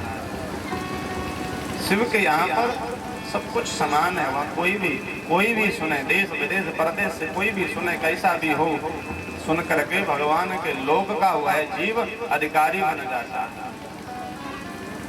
इसलिए भगवान की कथा को सुनिए, बारंबार सुनिए। सदा सेव्या सदा सेव्या सदा सेव्या विशेषतः एतत् शिव पुराणस्य कथा परम पावनी है। ये कथा परम पावनी है, इसलिए इसको सदा सेव्या इस कथा को सदा सदा के लिए इसका पान करते रहिए, सुनते रहिए, सुनते रहिए। कब तक सुनिए? जब तक मुक्ति ना हो जाए, जब तक कल्याण ना हो जाए, तब तक सुनते रहिए। जहां भी मिले बस दौड़ करके पहुंच जाइए। अब कोई ये कहे कथा को सुनकर के कि हमने तो बहुत बार सुनी है, वही शिव महापुराण कितनी बार सुने, हम तो सुनते ही रहते हैं, टीवी पे सुनते, मोबाइल में सुनते, वैसे सुनते। अभी हमारे गांव में हुई थी वही कथा, कितनी बार सुने। अगर किसी ने ऐसा कह दिया कथा के लिए तो जान लीजिए कि उस व्यक्ति ने इस कथा के महत्व को, तत्व को, सार को जाना ही नहीं। क्योंकि यह कथा के सार को जो जान जाए वही तो भगवान से प्रार्थना करे, प्रभु मुझे 1000 कान दीजिए, 2 कानों से मेरी तृप्ति नहीं हो रही है, मैं 1000 कान चाहता, 1 सहस्र कान मुझे प्रदान करें कि मैं आपकी कथा को सुन सकूं। महाराज जहां भी हूं आपकी कथा को सुनूं।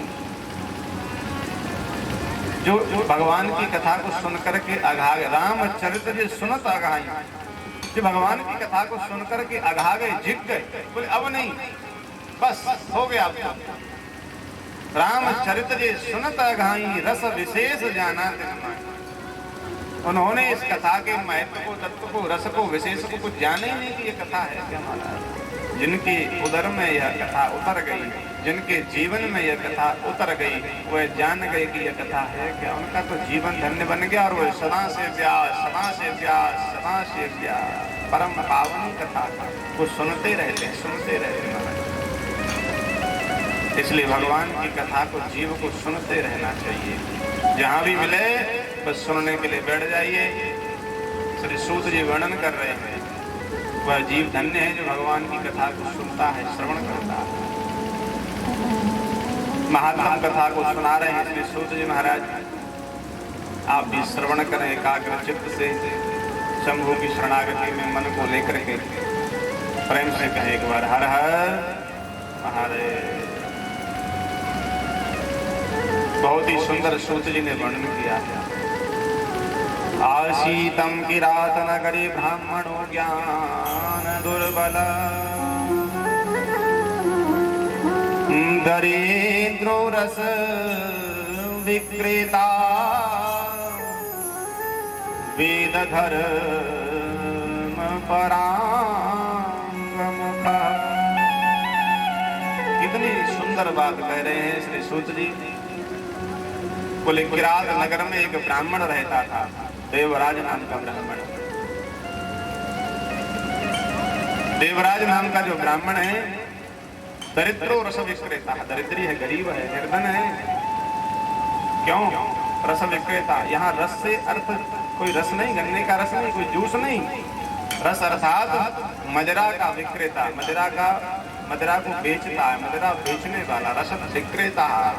वेद धर्म परांगमुख, वेद धर्मों के सभी के विमुख है। ब्राह्मण का कार्य है कि वह वेदों का अध्ययन करे, दूसरे को रास्ता दिखाए, सही मार्ग पर, कोई गलत मार्ग पर हो तो विप्र ब्राह्मण का यह कार्य है कि वह वेदों के द्वारा, इतिहास पुराणों के द्वारा, धर्म ग्रंथों के द्वारा उसको सही रास्ते पर लाने का प्रयास करे। कि आप ये क्या कर रहे हैं, आप ये गलत रास्ते पर जा रहे हैं, आप अच्छे रास्ते पर आइए, ये कार्य गलत है। शास्त्र में ये कहा गया है कि जो व्यक्ति ये कार्य करे तो वह उसको नरक भोगना पड़ता है। इसलिए ऐसी सुंदर सुंदर वार्ता सुना करके विप्र का कार्य है, ब्राह्मण का कार्य है कि वह जीव को अच्छे मार्ग पर लगाए। लेकिन यह देवराज नाम का ब्राह्मण, यह तो स्वयं ही वेद धर्मों ग्रंथों से विमुख है महाराज, उनसे बहुत दूर है। मदिरा को बेचता है, जो बेचता है तो पान भी कर लेता है, मदिरा पान करता है। दुर्बल है, दुर्बल कहा है यहाँ पर, ब्राह्मणों ज्ञान दुर्बल। कितनी सुंदर बात यहाँ पर श्री वेद व्यास जी ने लिखा और सूत जी ने कहा, ब्राह्मणों ज्ञान दुर्बल, शरीर से दुर्बल नहीं, इसको शरीर से दुर्बल नहीं कहा, यहाँ पर ज्ञान से, बुद्धि से दुर्बल कहा। वो ज्ञान से दुर्बल है। आजकल जीव ज्ञान और अपनी बुद्धि से ही दुर्बल हो गया है। हमारे पास में हम बहुत ही बड़े शक्तिशाली हैं, पहलवानी करते हैं, पहलवान बन गए, बहुत सारा धन एकत्र कर लिया, लेकिन हमारे पास अच्छी मति, अच्छे विचार, अच्छी बुद्धि नहीं है तो हम दुर्बल माने जाएंगे महाराज। ज्ञान से हम दुर्बल हैं। ये ब्राह्मण ज्ञान से दुर्बल है, रस का, मदिरा का विक्रेता है, मदिरा को बेचता है। इसके माता पिता भगवान शिव के भक्त थे महाराज, भगवान शिव के बहुत बड़े भक्त, लेकिन दुखी रहते कि ऐसा पुत्र जन्म लेकर के आया। देवराज मदिरा बेचता है, पीता भी है, उल्टे सीधे को कर्म करता है तो बड़ी माता पिता दुखी रहते हैं। क्योंकि ये पुत्र भी जो हमारे जीवन में आते हैं ना, तो पुत्र होते समय हम उसका उत्सव मनाते हैं, बहुत ही खर्चा करते हैं, सुंदर सुंदर उत्सव मनाते हैं। लेकिन हम ये भूल जाते हैं कि यह पुत्र बड़ा होकर के हमें सुख देगा या दुख देगा, किसी को पता है क्या? नहीं पता महाराज। क्योंकि जब पुत्र जन्म लेता है ना, तो या तो वह हमारा मित्र बन करके आता है या वह हमारा शत्रु बन करके आता है। कोई पुत्र ऐसा आएगा कि आपका नाम ऊपर रोशन करेगा, ऊपर लेकर के जाएगा, आपकी संपत्ति को बढ़ाएगा। लेकिन कोई पुत्र ऐसा शत्रु बन करके आ गया, आपके जन्म जन्मांतर के संचित पापों के द्वारा आपका पुत्र आपके घर में ऐसा जन्मेगा कि सब कुछ सफाया कर देगा महाराज। ये हमारे कर्मों के द्वारा होता है। देवराज के माता पिता के कोई पूर्व जन्म के संचित पाप थे, उसके द्वारा यह देवराज नाम का पुत्र हमें मिला। हम भगवान से जाते हैं ना, मांगते हैं, भगवान वरदान पुत्र दे दीजिए, पुत्र दे दीजिए, भगवान दे दीजिए। क्योंकि हम मांगते ही है ना कि पुत्र दे दीजिए। हम ये नहीं कहते कि भगवान हमें परोपकारी पुत्र दीजिए, पुत्र दीजिए। उसके बाद में दूसरी बात यही मांगा करिए कि हमें परोपकारी पुत्र चाहिए, सत्संगी पुत्र चाहिए, कि जो मेरे घर में पुत्र आए वह परोपकारी हो, हमारा दूसरों का परोपकार करने वाला हो, कभी किसी से कोई द्वेष नहीं, ईर्ष्या नहीं, क्रोध नहीं करे। आपका भक्त मेरे घर में जन्म लेना चाहिए, ऐसा आपको भगवान से प्रार्थना वरदान मांगना चाहिए पुत्र के लिए। लेकिन हम बस पुत्र कह करके और वरदान मांग लेते हैं, तो जैसे हमारा कर्म है उसी प्रकार से भगवान हमें प्रदान कर देते हैं। संतान भी हमें कष्ट देने के लिए भी जन्म देती है और हमारा जीवन बनाने के लिए भी जन्म लेती है महाराज। ये देवराज भी अपने माता पिता के संचित पापों से प्रकट हुआ, उन्हें दुख दे रहा है, कष्ट दे रहा है, बहुत ही दुखी रहते हैं। देवराज के माता पिता चिंता करते हैं अपने पुत्र के जीवन की, अपने पुत्र के भविष्य की, क्योंकि आजकल के जो वृद्ध माता पिता हैं उनको अपने संतान की बहुत चिंता है महाराज, बड़ी चिंता है। लेकिन संतान को माता पिता की चिंता नहीं है आजकल।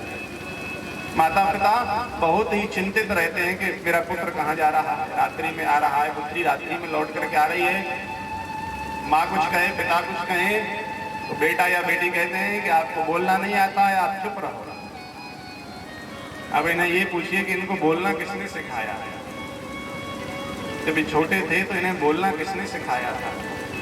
ये माता पिता ने हमें बोलना सिखाया, और आज हम कहते हैं कि आपको बोलने का सलीका नहीं है, आपको बोलना नहीं आता, आपको बात करना नहीं आता है। तो माता पिता अपने पुत्र और पुत्री के व्यवहार से बहुत दुखी रहते हैं महाराज। ऐसे ही देवराज के माता पिता उसके व्यवहार से, उसके कार्यों से बहुत ही दुखी हैं कि ये मेरे घर में कैसा पुत्र जन्म लेकर के आ गया। चिंता में रहते, चिंता ऐसी डाकनी काट के कलेजा खाता। चिंता अगर जीवन में आ गई तो महाराज ये समझ लीजिए कि आपका जीवन धीरे धीरे धीरे धीरे नष्ट हो जाएगा। चिंता अगर लगी है ना तो शरीर का तेज चला जाता है, स्वास्थ्य चला जाता है, बुद्धि क्षीण हो जाती है, विचार नहीं सकता है कुछ भी व्यक्ति जो है। चिंता हमारे रूप को, हमारी आयु को खा जाती है। देवराज के माता पिता को चिंता हुई और चिंता में ही उन्होंने अपने जीवन को गवा दिया। देवराज के माता पिता मर गए, तब देवराज बहुत ही स्वतंत्र हो गया। स्वतंत्र होकर के देवराज उल्टे सीधे कर्म करता है, नीच कर्म करता है। स्वयं मदिरा बेचता, तो मदिरा खरीदने वाले उसके मित्र बन गए, और जैसे मित्र होंगे, जैसी संगति होगी, वैसा ही हमारे जीवन में असर आता है। कुसंग में फंस गया है देवराज। कभी भी हमें जीवन में कुसंग नहीं करना चाहिए। सज्जन व्यक्तियों के साथ में हम अपने जीवन का निर्वाह करें। कभी भी कुसंग में फंस गए तो जो भी जीवन में कमाया है सब कुछ नष्ट हो जाएगा।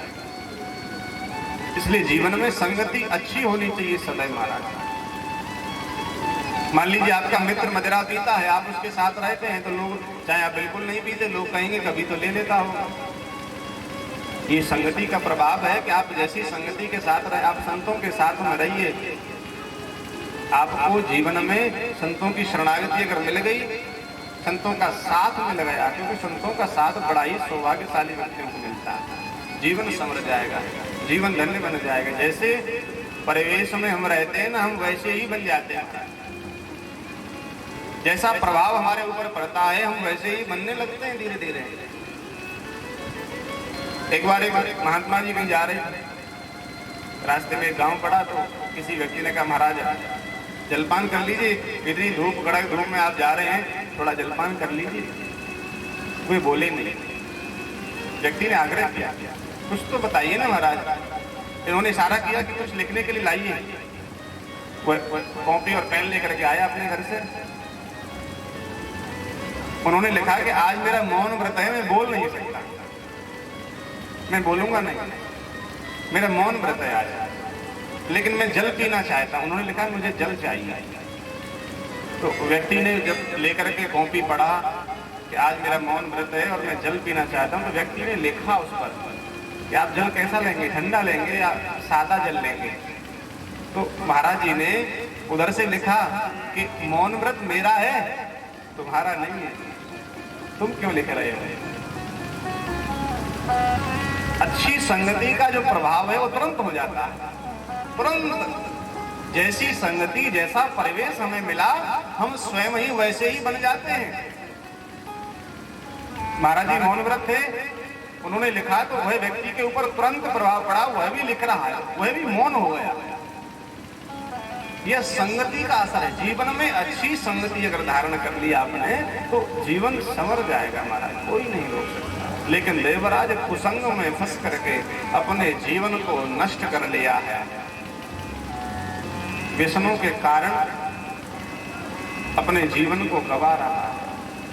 अब देवराज धीरे धीरे देवराज का बुढ़ापा आ गया, बूढ़ा हो गया देवराज, वृद्ध शरीर हो गया, कुरूप बन गया है। और ऐसे जो व्यक्ति रहते ना, जो मदिरा पान करते, मदिरा बेचते, उल्टे सीधे कार्य करते, डरा धमका करके दूसरे का धन का हरण कर लेते, इनकी अंत में बड़ी बुरी हालत होती है।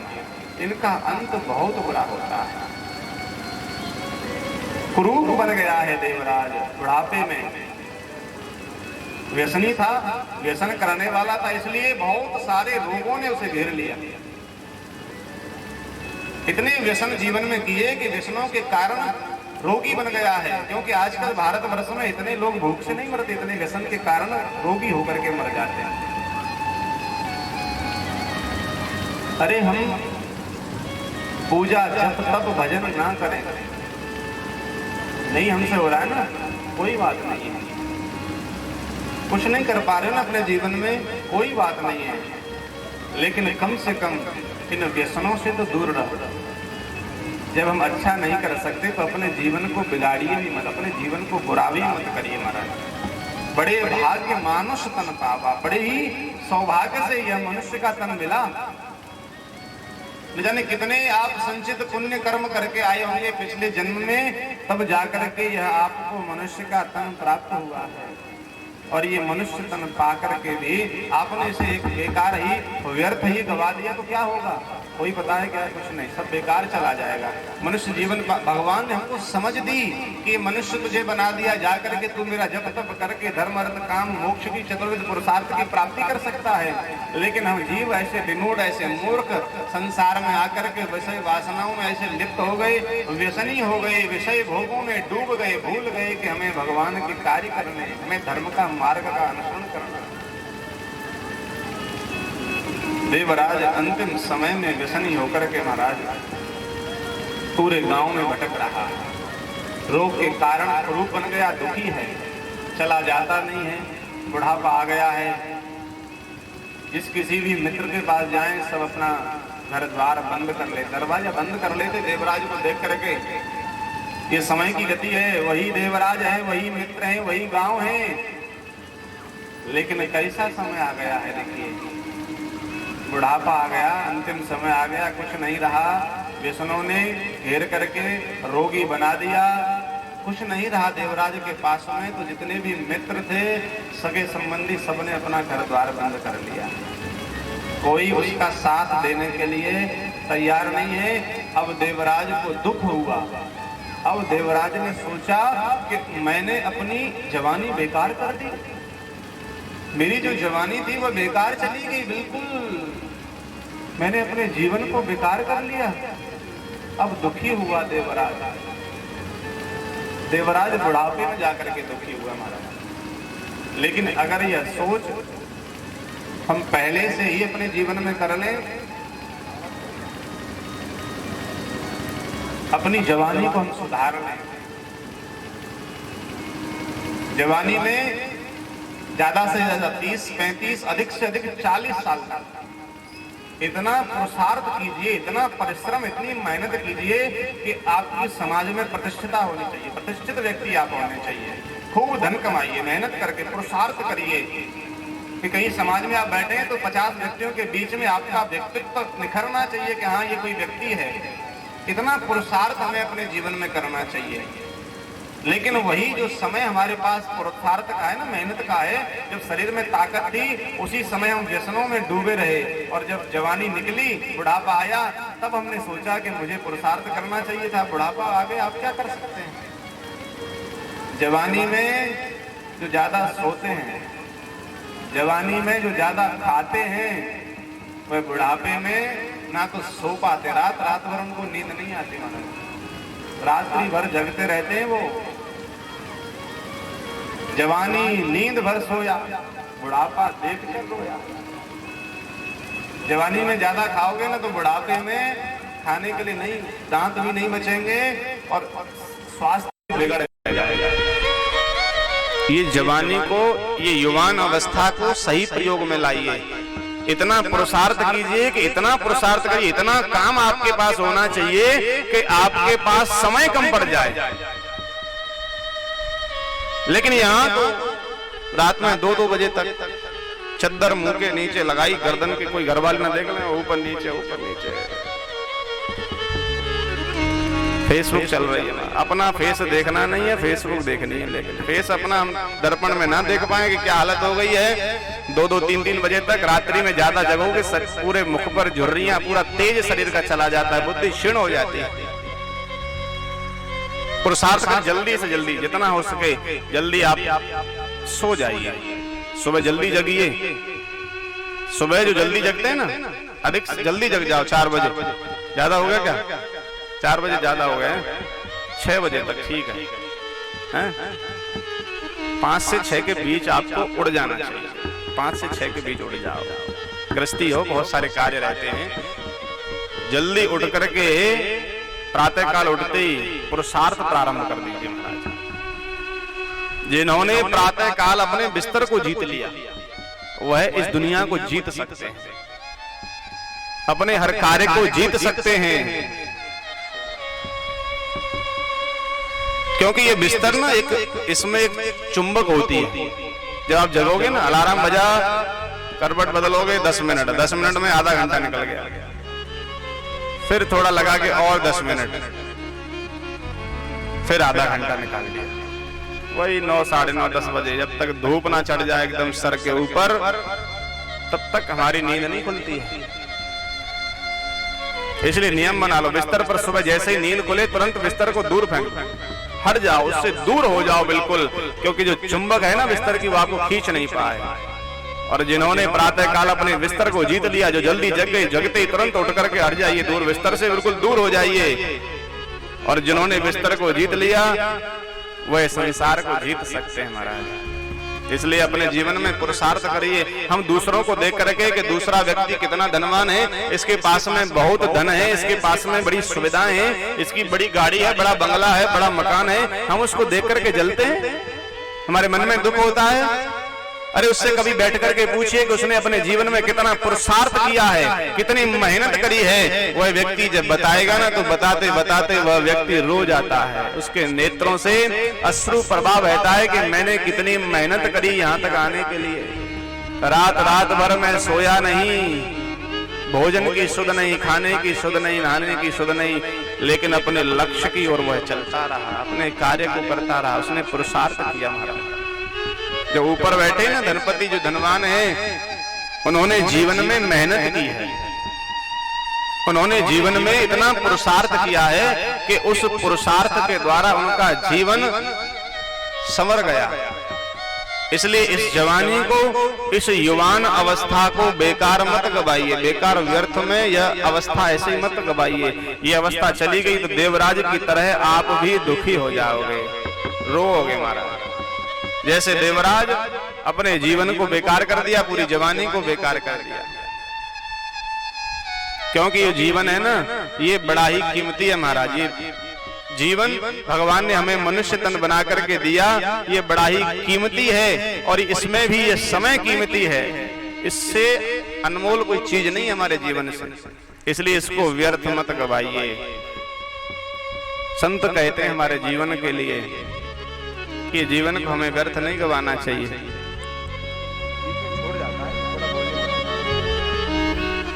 संतों ने बड़ी सुंदर बात कही, अनमोल तेरा जीवन कैसे गवा रहा है, और अनमोल तेरा जीवन कैसे गवा रहा है, अनमोल तेरा जीवन कैसे गवा रहा है, अनमोल तेरा जीवन योगी गवा रहा है, अनमोल तेरा जीवन योगी गवा रहा है, अनमोल तेरा जीवन योगी गवा रहा है। इस ओर तेरी मंजिल, इस ओर तेरी मंजिल, उस ओर जा रहा है, अनमोल तेरा जीवन कैसे गवा रहा है, अनमोल तेरा जीवन योगी गवा रहा है। इस ओर तेरी मंजिल,